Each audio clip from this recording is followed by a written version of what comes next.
Coucou, j'espère que vous allez bien, je vous souhaite la bienvenue dans cette nouvelle vidéo. On est le lundi 5 mai, donc bien évidemment je ne suis pas venue ce week-end, mais ça à chaque fois je dis, mais voilà. Vous vous en doutiez, moi aussi, mais j'espère toujours avoir un petit peu l'élan pour venir par ici.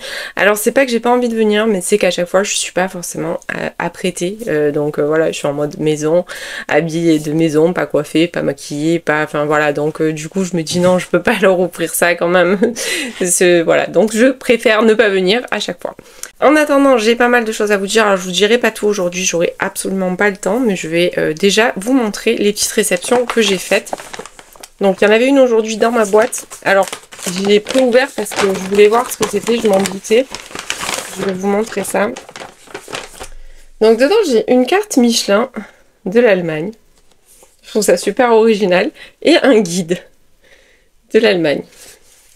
Donc voilà, j'ai trouvé ça super original. Et tout ça pour vous dire que j'ai reçu le tome 4 de Café Angel de Anne Jacob. Donc c'est un vent de renouveau. La couverture est toujours aussi belle. Je suis vraiment fan des couvertures en fait de cette saga. Par contre, j'ai lu le tome 1 que j'avais bien aimé. C'était une bonne lecture pour moi. J'ai abandonné le tome 2. Là, on en est au tome 4. Donc, je ne sais pas, je vais voir. Je vous dis franchement, je pensais pas le recevoir. Mais c'est vrai que bon, en tant qu'ambassadrice, on reçoit tous les livres et ça m'embête de le recevoir et de pas le lire. Donc, je vais voir si je me relance dans le tome 2, espérant qu'il y ait un petit déclic. Alors, c'est possible aussi, hein, parce que des fois, je lis pas forcément les livres au bon endroit. Mais voilà, donc je vais voir. Donc, je sais pas du tout là sur quelle époque on est. On est en 1961, oui, donc moi je crois que je me suis arrêtée au tome 2 où on était tout juste après la guerre, donc voilà, tout juste après la fin de la Seconde Guerre mondiale. Mais voilà, affaire à suivre, je vous en reparlerai de toute façon. Pour l'instant je mets ça de côté, je jette ça et on continue. Alors ensuite j'ai reçu, alors là j'étais trop contente, j'étais vraiment trop happy. Samedi dans ma boîte aux lettres j'avais les nouveaux collectors de My Missing Piece. Donc je pense pas que je vous l'avais dit, mais Nisha en fait a décidé de refaire les collectors de My Missing Piece d'Acacia Black. Ils sont trop beaux, mais vraiment trop beaux. Donc ils ont décidé de les refaire parce que les premiers, voilà, clairement ils étaient pas exceptionnels. Après c'est vrai que moi j'ai adoré, hein. Moi c'est vraiment ma saga chouchou. Donc il y a les petits marque-pages assortis, trop beaux et qui sont vraiment raccords en fait avec tous ces pièces de puzzle. Il y a l'illustration, super jolie aussi. Et voilà, et j'aime trop le jaspage parce que le jaspage en fait, jusqu'à la lune, aller-retour pour l'éternité. Donc en fait c'est vraiment une phrase qui est très importante dans le livre. Je vous montre aussi les côtés, je vous montre le dos, bref, ils sont trop beaux. Moi j'ai adoré cette histoire. Alors je vais pas le relire là tout de suite, j'ai envie de les relire mais j'ai pas vraiment le temps. Mais il faut que je reprenne un petit peu toutes mes notes et toutes les vidéos que j'avais fait. Je vous ferai un petit retour quand même, je pense dans la semaine prochaine, j'aurai pas le temps de faire ça avant. Puisque de toute façon ils sortent le 16 mai. Donc si vous les avez pas lus, moi je peux que vous dire foncez. Pour moi c'est une duologie coup de cœur. Alors je sais qu'elle a été... que pas tout le monde a aimé. Je sais que ça a été... il y a des choses qui ont été critiquées, notamment sur certaines... c'est parce que c'est vraiment la relation est très toxique. On n'est pas sur quelque chose de doux et de mielleux, loin de là. Après oui, mais voilà, au départ on est vraiment sur une relation toxique. On est sur... c'est un mélange entre Best Friend Lover et Seconde Chance. Donc voilà, mais moi perso j'ai adoré cette duologie, vraiment je l'ai lu, je crois que tout ça, donc il y a quand même, je crois que la saga complète ça fait plus de 1000 pages, ou ça fait dans les 1000 pages, je sais plus, mais enfin bref, je sais que je l'avais dévoré en 3 jours. J'ai commencé le dimanche, le mardi soir j'avais tout lu. Donc voilà, je m'en rappelle encore, donc c'est pour ça que, évidemment pour moi c'était un gros coup de cœur, donc je ne peux que vous le recommander.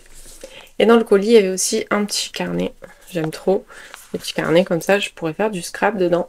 Donc le carnet c'est de Saved, dont je vous ai parlé le mois dernier.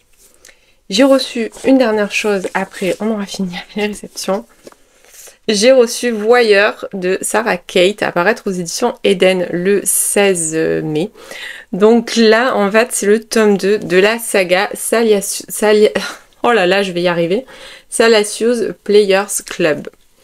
C'est le tome 2. Le premier tome, c'était Obsession, que j'avais trop aimé. Alors après, c'est particulier. Moi, ça m'avait fait penser, je vous avais dit, c'est vraiment dans la vibe de l'époque de 50 nuances degrés, un petit peu, avec, on est vraiment au milieu du BDSM, sachant que les protagonistes, en fait, qu'on rencontre un dans chaque tome différent, ils ont un club qui est un club en fait dans lequel vous pouvez réaliser tous vos fantasmes.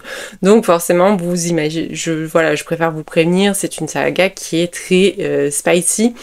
Alors là on est sous un autre registre, donc voyeur, donc lui il aime bien regarder, bon chacun son truc. Là on est sur un, je l'ai commencé en fait, hein, c'est pour ça que je vous dis ça, je l'ai commencé en numérique puisque chez Eden on les reçoit aussi en... On les reçoit aussi en numérique, ce qui est trop cool parce que, voilà, bah d'ailleurs je suis là, je suis au chapitre 14, donc j'ai plutôt bien avancé quand même, je suis presque à la moitié. Donc là on est sur un step brother, puisque il va se rendre compte en fait que sa demi-sœur avec qui il fait que se chamailler, avec qui il a des rapports conflictuels depuis toujours, alors déjà il y a un âge gap aussi, puisqu'ils ont 13 ans d'écart. Il va se rendre compte en fait qu'elle l'attire d'une manière assez particulière. Mais voilà, ça me fait sourire, j'aime bien. Le premier, je m'étais régalée, je l'avais dévoré, j'avais trouvé ça très... Voilà, même si c'est très spicy, je trouve que ça va avec le style de livre, je m'attendais pas forcément à autre chose. On sait qu'on va plonger un petit peu dans cet univers-là. Et c'est plutôt entraînant, voilà. La plume est très fluide, ça se lit très très vite. Donc affaire à suivre, je vous en reparlerai de toute façon puisque je pense qu'il sera fini ce soir ou au plus tard demain. Donc ça c'était pour les réceptions. Après je suis allée en librairie. Voilà. Donc j'avais des livres en tête. Alors je suis partie pour acheter 2 livres. Alors le premier je vous montre. Je suis partie pour acheter Fallen Majesty, donc c'est le tome 2 de la saga. Je sais plus, c'est la saga Majesty, je pense. Mad Majesty, je crois. Oui, c'est la saga Mad Majesty, puisque le premier... Ah non, c'est le premier, c'est Mad Majesty. Je sais pas comment elle s'appelle, cette saga, d'ailleurs. Fallen Majesty, bah il n'y a pas, en fait, je pense. Enfin, bref, peu importe. Donc, je suis allée me procurer le tome 2, donc le tome 2 qui concerne... un nouvel héritier, un nouveau copain en fait du roi d'Angleterre, enfin du futur roi d'Angleterre, donc ça j'avais trop envie. Ces couvertures, vraiment je suis beaucoup trop fan. Alors je tiens à m'excuser parce que depuis plusieurs vidéos, la luminosité elle est vraiment dégueulasse. Voilà, elle est moche. J'ai plus, en fait avant j'avais une lampe que je mettais derrière et j'arrive plus à la caler sur mon nouveau trépied. Donc je n'ai plus de lumière, donc je mets la lumière du plafond, je mets la lumière du bureau, mais ça suffit pas et je me rends compte à chaque fois que je fais les montages que voilà, j'essaye de modifier un peu, du coup ça fait une image pas forcément très jolie, donc je m'excuse, mais voilà. Mais ça devrait être rétabli parce que là normalement je me suis commandé quelque chose qui va enfin pouvoir me faire la lumière à cet endroit-là où je veux me positionner. Bon enfin, bref. Donc moi je suis trop fan de la couverture et je pense que celui-là je devrais le lire assez rapidement puisque je dois le lire avec Aurélie, donc on a prévu de le lire assez rapidement. Ensuite je me suis pris Hot Shot de Phoenix B. Asher. Alors celui-ci je l'ai pris parce que Phoenix B. Asher c'est l'auteur de Pin Lake Resort, donc la romantique suspense que j'avais lu je crois au moment presque d'Halloween, je l'avais lu il me semble, enfin non pas Halloween, je crois que j'ai lu en septembre, en octobre, bon, enfin peu importe, je vous en avais beaucoup parlé, je vous l'ai beaucoup recommandé et donc là elle a sorti un nouveau roman qui s'appelle Hot Shot.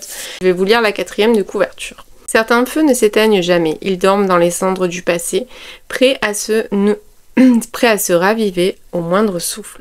Depuis leur enfance, Salem, Boston et Jericho forment un trio inséparable, soudé par une amitié indéfectible. À mesure qu'ils grandissent, tout se complique. Non seulement Boston et Jericho veulent devenir pompiers de l'extrême, mais en plus, les sentiments de Salem envers Jericho évoluent, mêlant l'amitié à quelque chose de plus fort. Jericho, lui, n'est pas prêt à franchir cette ligne. Quand la maladie emporte sa mère, il préfère fuir plutôt que d'affronter ses émotions, il part s'exiler en Irlande en laissant Salem derrière lui, le cœur brisé. 5 ans plus tard, à l'occasion du mariage de Boston, Jericho revient. Salem devra alors affronter les blessures du passé et les sentiments qu'elle avait oubliés. Donc ça me tente bien, c'est en Best Friend to Lovers. Voilà. Puis la plume, à l'époque, quand j'avais lu Pin Lake Resort, je l'avais dévoré. J'avais adoré la plume de Phoenix BHR, donc voilà, il me tentait. Évidemment, je l'ai acheté. Et ensuite, je me suis pris sans surprise La Prof de Frida McFadden. Alors même si je vois, donc je vais pas vous lire la 4e de couverture parce que je pense que vous l'avez vu, revu, re-revu passer. Moi-même, je vais pas le lire tout de suite parce que je l'ai beaucoup trop vu passer. Et surtout, j'ai vu un peu de tout dans les retours, notamment beaucoup de retours mitigés. Alors, je préfère laisser passer un peu de temps. Je pense que celui-ci, je le lirai cet été sur un transat au soleil pendant que je serai en vacances. Ça m'occupera parce que ça c'est le genre de livre que j'aime bien commencer, ne plus lâcher. Et voilà, quand je travaille c'est pas forcément possible, donc je pense que ce livre attendra les vacances. Alors il me reste encore un petit peu de temps, donc j'ai malheureusement pas avancé sur Pole Position. Pour l'instant c'est toujours à l'arrêt, je pense m'y remettre là sous peu. Je pense que dès que j'ai terminé Voyeur je m'y remettrai. Sinon entre temps j'ai lu 2 livres. Alors un, c'est celui-ci. Il s'agit de Gueule d'ange de Laurence Chevalier. Paru aux éditions Hugo, donc il est sorti fin janvier je crois. Alors j'avais découvert la plume de Laurence Chevalier il y a 2 ans je crois il me semble. Oui c'est ça, il y a 2 ans avec Les Amoureux de Montmartre, si je dis pas de bêtises. Mais normalement je crois que c'était bien ça le titre, je sais pas si... Alors Hugo il marque pas les titres là, moi j'aime bien quand il y a les titres que les auteurs ont déjà publiés, mais enfin bon, bref.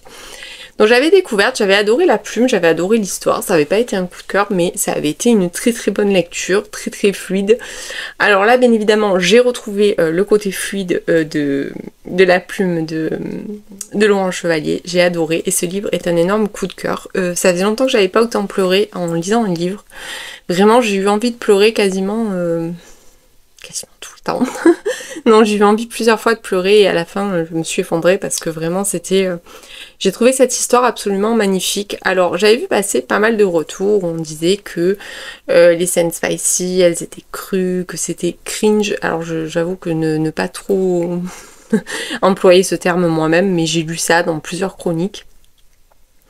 Voilà, donc je l'ai acheté quand même parce que voilà, Laurence Chevalier, je me suis dit non il faut que je le lise, et surtout je l'ai acheté, je vais vous expliquer pourquoi, parce que je savais que c'était un cold case, et ça pour moi, ça j'adore, vraiment aller déterrer vraiment et fouiller comme ça et ramasser toutes les pièces pour reformer le puzzle en entier, je trouve ça juste génial.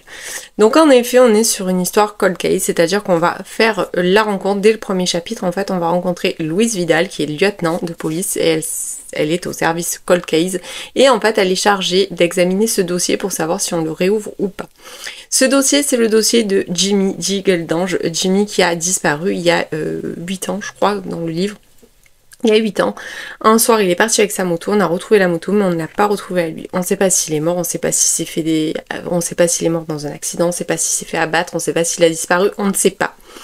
Le dossier n'a pas vraiment été creusé, il a plutôt été classé sans suite et puis terminé. Sauf que des personnes ont insisté en fait pour ouvrir ce dossier, notamment à cause d'Anna. Donc Anna c'était sa petite amie de l'époque, et Anna en fait depuis la disparition de Jimmy, elle est dans un état catatonique. Elle vit dans une chambre toute la journée sur sa liseuse, dans le noir quasiment, elle lit des romances et c'est tout ce qu'elle fait, elle ne communique plus, elle ne s'alimente quasiment plus, enfin bref, ça m'a crevé le cœur. Donc voilà, on est en fait sur ça au départ. Et avec les carnets qu'elle va trouver en fait dans le carton Cold Case, on va dérouler toute l'histoire au travers de Anna et Jimmy. Vous comprendrez après pourquoi. C'est des carnets qu'ils ont écrits eux-mêmes en fait. On va découvrir toute leur histoire, de leur rencontre jusqu'à ce fameux drame en fait qui s'est passé. Et alors je vous avoue que j'ai eu... C'est très cliché. Voilà, on va pas se mentir, moi j'ai adoré. Il y a de nombreux clichés dans le sens où, voilà, on est sur 2 milieux complètement différents. Lui, c'est un voyou, c'est un bad boy, c'est un red flag ambulant. Il a écopé de 7 ans de prison, en fait, il vient tout juste de sortir. Lui, il veut récupérer, en fait, sa part de l'époque... de la chose qu'il a envoyé en prison, il veut récupérer sa part et décrocher de ce milieu-là. Sauf que les personnes qui l'entourent ne voient pas ça de cet œil-là et vont lui mettre la pression en fait pour pas qu'il quitte ce milieu, pour qu'il continue, pour qu'il continue en fait. Donc, moi j'ai aimé en fait. Donc oui, il est très cliché, Jimmy. Voilà, on va pas se mentir. Jimmy est très cliché. Jimmy est un red flag. Mais il y a quelque chose en dessous. Et moi je dis que tout le monde a le droit de se racheter un jour. Voilà, les secondes chances, ça existe pour tout le monde. Après, parallèlement, on va faire la rencontre d'Anna. Anna, elle est perchée. Enfin, elle est perchée. Anna, c'est quelqu'un de très réservé. C'est quelqu'un qui n'a jamais vécu parce qu'elle a été couvée par ses parents, parce qu'ils l'ont empêché de sortir, ils l'ont quelque part empêché de vivre sa vie. Et de fait, Anna, elle est complètement... voilà, elle sort pas, elle a jamais rien connu, elle a pas eu de petite amie, elle sait pas ce que c'est les relations amoureuses et elle va tomber sur Jimmy. Donc voilà, il y a une attirance immédiate, on le sent, les tensions elles sont palpables, lui il va se moquer d'elle, vraiment il la ménage pas. Et c'est en ça, des fois il m'énervait Jimmy, je sais mais c'est pas possible et tout ce mec, vraiment bref. Il y a plein de choses. Et elle est naïve, mais elle est naïve. Mais des fois, j'ai envie de la secouer. J'avais envie de lui dire, mais sors de là, Marie Ingalls, quoi. C'est pas possible d'être aussi naïve et de pas voir les choses arriver et de pas comprendre. Enfin bon, bref. Voilà, Anna, c'est la fille qui s'habille avec des... Attention, il n'y a pas de critique là-dedans, mais voilà, qui a vraiment le look... limite, elle a un look des années 50. Enfin, il y a plein de choses. Vraiment, c'est très très cliché à ce niveau-là. C'est-à-dire qu'au niveau des personnages, c'est très cliché. Par contre, l'histoire, elle est d'une puissance. C'est vraiment l'histoire d'un premier amour, des premières fois. C'est brut, c'est voilà, sans fioritude, c'est... Je sais pas comment expliquer, moi j'ai... Voilà. Après j'ai un faible pour les bad boys et pour les histoires un petit peu toxiques. On va pas se mentir, parce que là il y a quand même pas mal de toxicité. Mais je sais pas, cette histoire elle m'a touchée en plein cœur. Je me suis sentie... j'ai été tellement en colère par certaines choses qui se sont passées que je peux pas vous dévoiler. La fin, elle m'a fait littéralement... elle m'a fait capoter. Mais voilà. Donc c'est tout ce que j'aurais à vous dire. Si vous voulez en savoir plus, bah, bien évidemment, il va falloir le lire. Mais non, franchement, j'ai beaucoup aimé cette romance. Et je sais qu'elle a été... elle a pas forcément eu que des bons... J'ai vu de très bons retours. Et j'ai vu aussi des retours très mitigés. Donc je ne savais pas à quoi m'attendre. Mais franchement, je regrette pas d'avoir écouté mon intuition. Ce que je fais tout le temps, finalement. Et voilà. Et pour une fois, c'était plutôt pas mal. Pour l'heure, je vais vous laisser là parce que je dois retourner travailler et je vous dis à plus tard dans la semaine. Et coucou, je vous reprends enfin, on est jeudi 8 mai, ce qui explique un petit peu ma tenue très décontractée puisque je suis à la maison, c'est un jour férié. Mais c'était où je revenais maintenant en n'étant pas forcément super apprêtée ou sinon je ne finissais pas ce vlog et je tiens à le finir pour vous le poster demain. Alors, j'ai pas mal de choses à vous dire puisque j'ai terminé 3 livres depuis que je vous ai quitté lundi. Donc ça va, c'était un bon petit rythme de lecture. Et il y en a un autre dont je voulais absolument vous parler, mais en fait je l'ai lu en format numérique. Puisque c'est un livre que j'ai demandé en service presse aux éditions Addictive. Il s'agit de l'ultime défi d'Ellie Jade. Je vous mettrai la couverture ici. Donc c'est une lecture que j'ai beaucoup aimée, mais malheureusement je n'ai toujours pas reçu le livre papier. Donc je pense que je vous en parlerai la semaine prochaine, puisqu'il y a déjà ces 3 retours à vous faire. Je pense que ça suffira. Mais juste si vous le voyez, ce livre au détour d'un rayon de librairie, allez-y, foncez si vous aimez le MMA, si vous aimez les Enemy to Lovers. Et surtout dedans, il y a une thématique très très forte qui est abordée par l'auteur. Et ça franchement, je trouve que c'est plutôt chouette. Ce qui va me ramener à ma dernière lecture. Donc ma dernière lecture, je l'ai lu hier soir d'une traite. Voilà, je n'ai pas pu le lâcher jusqu'au bout. Il s'agit de La gravité des étoiles de Pascal Choy, que j'ai reçu en service de presse de la part des éditions City et d'Éric Poupé, que je remercie si éventuellement il passe par là. C'est un livre qui nous amène à un sujet d'actualité, malheureusement, puisqu'il aborde les violences conjugales, les violences physiques, les violences psychologiques qui sont parfois bien sournoises et qui conduisent à des choses tout aussi dramatiques souvent. Donc ici on va faire la rencontre de Constance et de Rosalie. En fait ces deux femmes, on va avoir leur histoire un petit peu à 2 époques différentes, en superposition. J'ai adoré la narration, j'ai adoré la construction du roman et j'ai adoré la plume, puisque c'est une plume très fluide, c'est une plume douce et poétique et qui aborde des sujets dramatiques. Je vous avoue que j'avais le cœur serré tout au long de ma lecture, parce que ce livre a résonné en moi. Ce livre a résonné en moi dans le sens où l'histoire de Constance, c'est l'histoire d'une jeune fille qui va tomber amoureuse d'un homme plus vieux qu'elle, qui pense avoir trouvé vraiment l'homme parfait. Il est gentil, il est à tout, il est intelligent, c'est un auteur connu. Bref, voilà, on a l'impression vraiment qu'elle vit quelque chose de magnifique, sauf que de manière insidieuse en fait.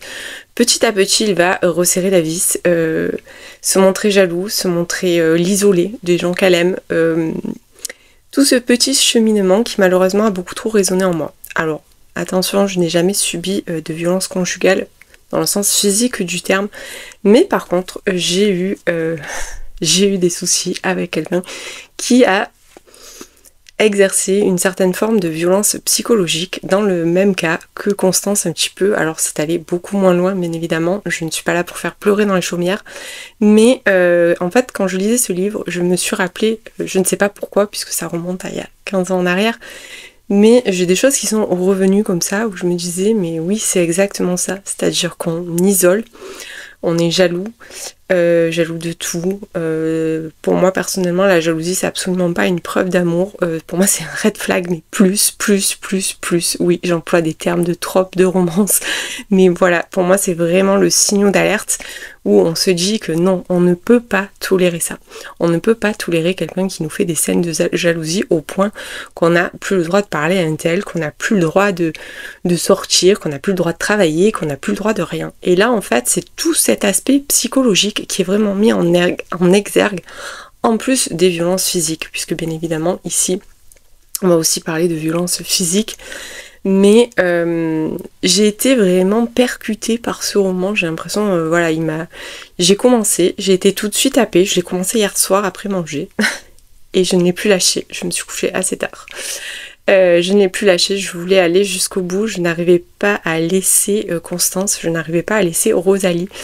Rosalie en fait elle va rentrer dans la vie de Constance à un moment donné, où Constance elle est sortie un petit peu de tout ce carcan, et elle va faire des heures de ménage chez Constance, et c'est à ce moment-là en fait que Constance va très vite en fait se rendre compte que Rosalie subit quelque chose de dramatique chez elle. Elle remarque les signes, puisque forcément elle est passée par là. Elle remarque un petit peu son comportement, un peu toujours à s'excuser, toujours un peu fuyard. Et c'est vrai que vraiment ce livre, cette histoire en fait, elle a résonné dans le sens où moi je me rappelle de certaines choses. Alors bien évidemment on n'est pas du tout à ce stade-là parce que voilà, je n'ai pas vécu ça non plus, mais de se dire on fait attention à ce qu'on dit, on fait attention de qui on parle, on fait attention. Moi en plus à l'époque j'étais commerçante donc je voyais beaucoup de monde, et quand je rentrais le soir tout était sujet à dispute, à scène de jalousie, parce que j'avais dû croiser un tel, j'avais vu un tel m'avait parlé, un tel m'avait souri, un tel m'avait regardé, voilà. Et c'est ça en fait qui m'a vraiment percutée à la lecture de ce roman, parce que je trouve que tout a été tellement bien mis en place en fait au fil des pages. Et surtout aussi j'ai aimé le contraste, puisqu'il y a en fait l'ex-mari enfin de Constance était quelqu'un un petit peu voilà, de bien dans la société, c'est-à-dire c'était un auteur, c'était quelqu'un d'intelligent, c'était quelqu'un qui avait réussi. Et de l'autre côté, par contre, parallèlement, on a le conjoint de Rosalie qui s'appelle Tony, qui lui, c'est Tony du bar, quoi. Voilà. Donc j'ai un petit peu aimé ce contraste pour nous montrer que ça n'arrive pas, que ça peut arriver dans n'importe quelle classe sociale, et ça j'ai trouvé que c'était vraiment très percutant, parce que souvent on assimile en fait tout ce qui est violence physique ou violence conjugale à des gens qui boivent, enfin voilà, des gens qui boivent, qui n'ont pas d'argent, qui n'ont pas... Mais c'est pas vrai, c'est faux en fait, ça peut arriver dans tous les milieux, et c'est bien ça que j'aime bien retrouver, que j'ai bien aimé retrouver ici. Alors je vais peut-être un petit peu loin dans l'analyse de ce roman, mais vraiment, je ne sais pas pourquoi, pourtant j'en ai lu d'autres, d'ailleurs je vais en profiter pour vous en conseiller d'autres. Alors je les ai pas tous retrouvés, parce que j'ai tellement bien rangé ma bibliothèque que je ne les retrouve pas. Voilà, donc je sais qu'ils sont là, mais je vous avoue que là j'étais assez... il fallait que je tourne cette vidéo, donc j'ai cherché un petit peu, puis comme j'ai vu que je ne trouvais pas, j'ai dit tant pis, je mettrai les photos. Mais c'est une thématique que je lis pas forcément beaucoup, moi dans ma tête, en fait, ceux qui m'ont marqué, il y en a 3 autres, à part celui-là, dont je vais vous parler vite fait pour vous les recommander si le sujet vous intéresse, parce que je trouve que c'est des choses dont on doit parler. Alors, il faut que ça cesse, que ce soit la violence physique, la violence psychologique ou tout simplement les féminicides, ça ne peut plus durer. Et pourtant, je pense que vous le savez, je suis pas quelqu'un de foncièrement féministe. Peut-être je vais me faire taper en disant ça, mais non, je suis pas quelqu'un de foncièrement féministe, je suis quelqu'un qui aime que les choses soient à leur place et que voilà, de vivre ma vie tranquillement. Je pense pas c'est être féministe, c'est juste de vivre ma vie tranquillement, de parler à qui je veux, de regarder qui je veux, de m'habiller comme je veux, de me maquiller comme je veux. Enfin bref, voilà, pour moi c'est tout ce que je demande. Mais il faut que ça cesse, voilà. Et quand j'ouvre des romans comme ça, que je lis d'une traite, d'ailleurs les 3 autres dont je vais vous parler, je les ai lus d'une traite aussi parce que c'est tellement... Là, vraiment, j'étais en apnée à la fin. J'ai pas creusé plus le roman que ça, pour la bonne et simple raison que pour moi, c'est un roman qu'il faut lire parce que c'est un roman coup de poing, c'est un roman percutant. Et en plus, c'est très bien écrit. C'est très bien écrit, la plume est poétique. Ça, j'ai trouvé que c'était vraiment juste parfait, en fait, puisqu'on n'a pas l'impression qu'on va découvrir autant d'horreur. Et là, franchement, on découvre... Il y a des choses qui m'ont vraiment bouleversée parce que ça peut aller très loin.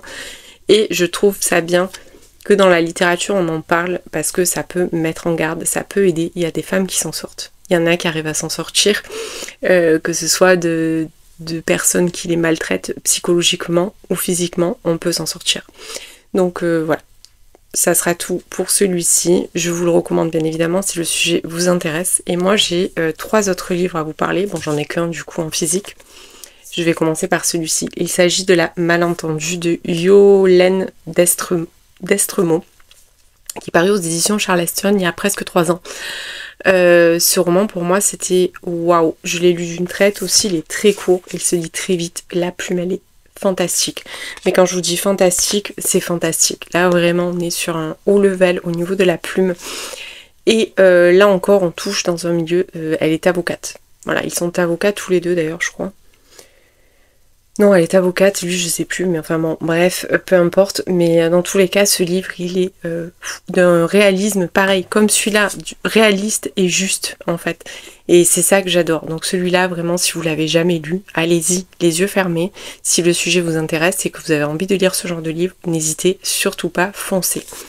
Ensuite, je ne peux pas vous faire cette vidéo et parler de ce thème-là sans vous parler de Celle que je suis de Claire Norton. C'est pareil, c'est un roman, celui-là par contre, je pense, m'avait fait énormément pleurer. Il m'avait percuté, il m'avait frappé. Voilà, là on est, par contre, on est vraiment sur de la violence conjugale, un peu comme celui-là. Alors celui-ci aussi, hein, mais celui-ci j'ai trouvé que vraiment il y avait un gros côté... psychologique, maltraitance psychologique. Et c'est ça qui m'a résonné très fort en fait.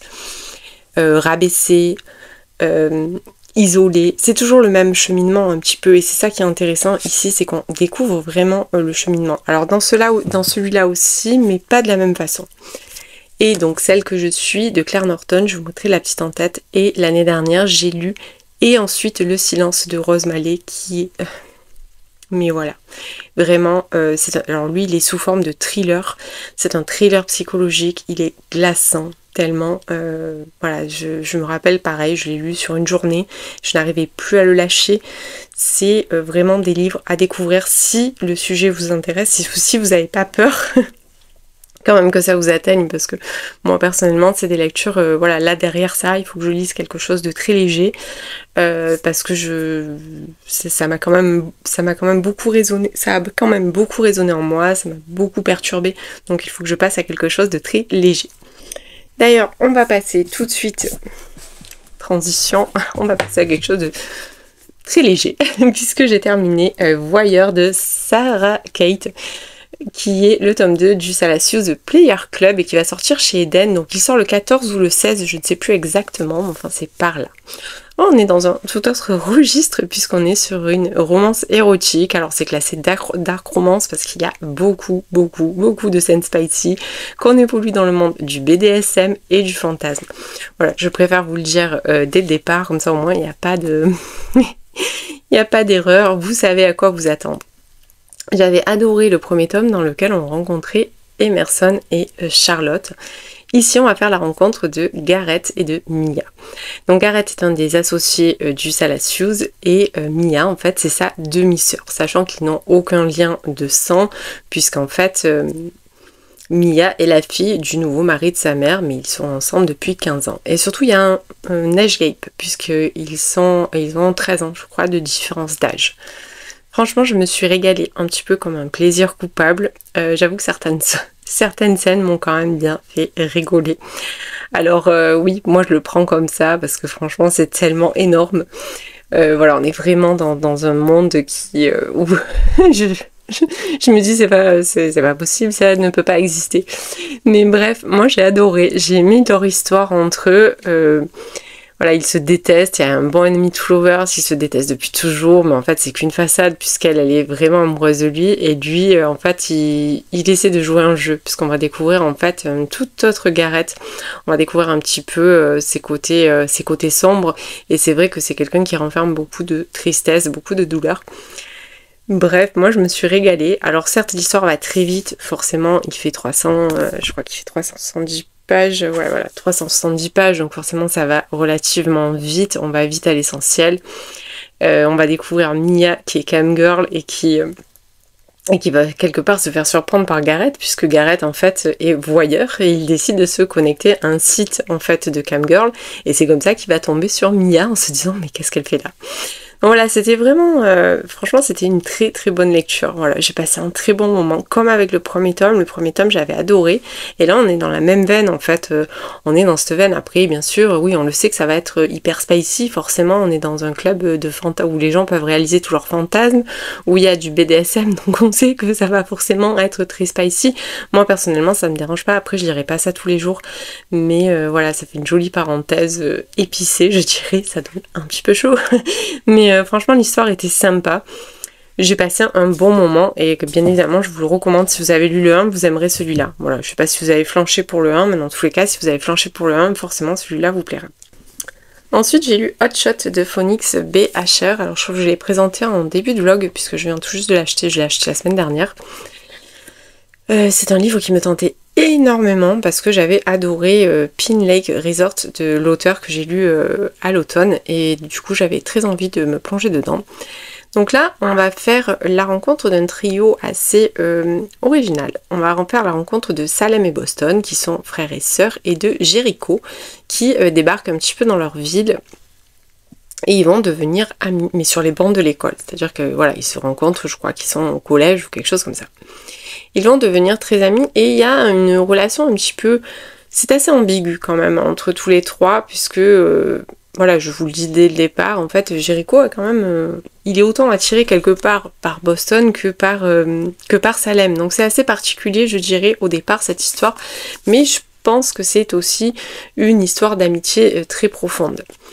Sauf que Jericho va perdre sa maman, elle meurt d'un cancer du sein, et de là, en fait, Jericho décide de mettre les voiles. Il s'en va. Il laisse juste un mot à Salem et à Boston, avec qui il s'était rapproché d'ailleurs avec Salem, donc il lui laisse un mot lui disant je m'en vais et voilà, j'ai besoin de partir, bref. Et Salem elle digère mal la pilule parce que elle lui en veut d'avoir fui, elle lui en veut de pas être restée là pour qu'elle ait pu en fait prendre soin de lui, s'occuper de lui, l'aider à passer ce deuil. Quelques années plus tard, alors il est resté en contact avec Boston et quelques années plus tard, Boston lui demande de revenir pour son mariage puisque Boston a rencontré l'homme de sa vie et il va se marier. Il revient mais bien évidemment Salem n'est pas au courant et voilà, je vous laisse entrevoir un petit peu ce qui va se passer. Donc on est sur un trope best friend two lovers et je dirais même un trope seconde chance. Au milieu de ça, il y a les hot shots. Les hot shots c'est des pompiers de l'extrême, on est aux États-Unis. On est à Portland, je crois. Je sais plus où c'est que ça se déroule. Je crois que c'est à Portland, il me semble, si je dis pas de bêtises.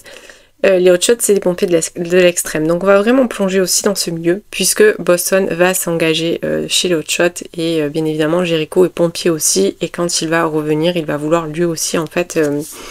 avoir sa place chez les hot shots. Donc ça prend une grosse partie du roman.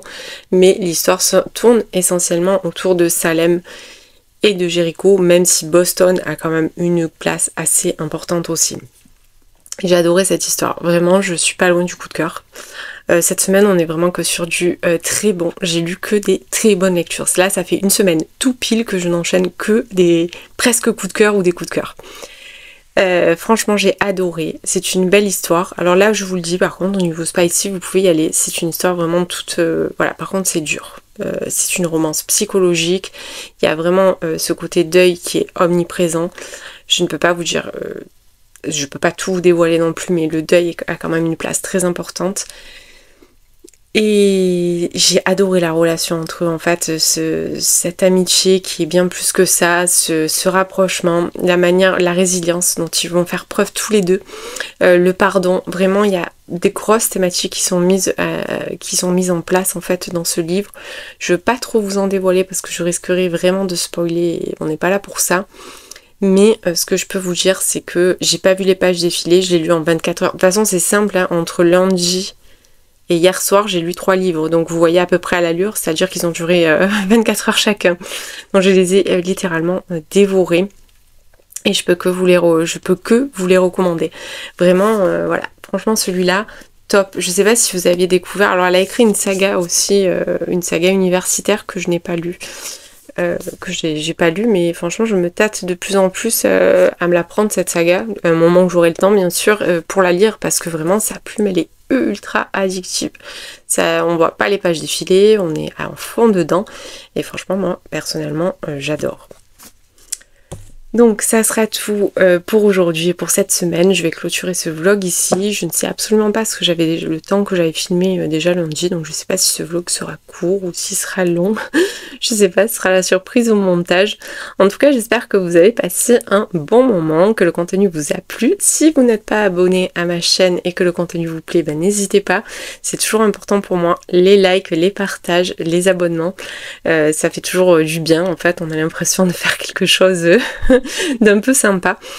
Et je vous dis merci et n'hésitez pas à me laisser une petite étoile en commentaire si vous êtes arrivé jusqu'au bout de ce vlog. Et comme d'habitude, je vous dis à la semaine prochaine.